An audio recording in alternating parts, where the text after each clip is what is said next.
kid like me. I can take care of you, I think. But already she has her coat on. She's opening the front door because Thomas is waiting downstairs. I look at another photo, the one of me at the beach, sorting seashells and seaweed and tiny bits of glass. In it, I'm concentrating and wearing my mom's sweater with the sleeves rolled up.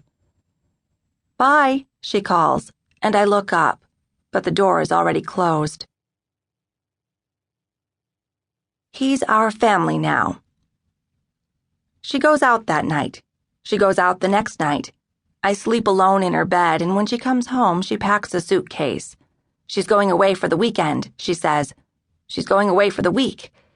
In between, she comes home. She repacks. She washes her nylons and hangs them in the shower. She washes her face in the sink. I watch her in the mirror as she gets ready to go out again.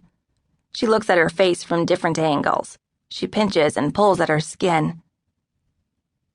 Then I meet this man, this Thomas. She brings him home like he's some kind of gift. And I'm told to be nice. I'm told to stand still. I'm made to wash my face. I stand in front of him with my arms straight down at my sides. He's in the kitchen, crossing in front of the light like an eclipse. Our kitchen table looks strangely small, our ceiling's too low. I'm watching the front door and willing him to walk back out of it. Instead, he bends down until his face is even with mine. "She looks just like you," he says. "You don't look like anyone special at all," I tell him, and I curse him, and I start a club to hate him, and I make a magic spell to get rid of him. And when she marries him, when we pack up our apartment and move into his house, when I change schools and have to eat the food he likes to eat, I don't talk to him. "Anna," my mom says. "What?" I say. "Be nice," she says. "He's our family now." Our story. The pictures stay packed away. I unpack my stuffed animals and line them up against the wall of my new room. I put the smaller ones in front so they can see. I tell them our story. I had no mother, I tell them. I had no father. "Tell me again," they say. After the divorce. I sleep alone in my bed. I eat the food he likes to eat. I learn to be quiet, and when he leaves, when he packs a suitcase and slams the door, I'm glad. He moves out and we stay in his house, my mom and me. "Now we have a house," she says, and she says it more than once. She wanted a house, I think, and then I think, now we have a house. Now, I think, we'll be happy. "A house is like a raft on the ocean," I tell her, and I tell her not to cry.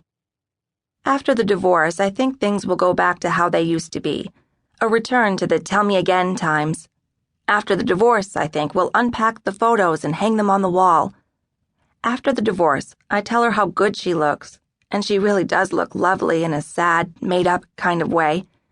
She wears a lot of burnt orange and dark red, dark green. She lightens her hair and talks about getting a facelift. But her eyes go dreamy when I speak, and she never really listens.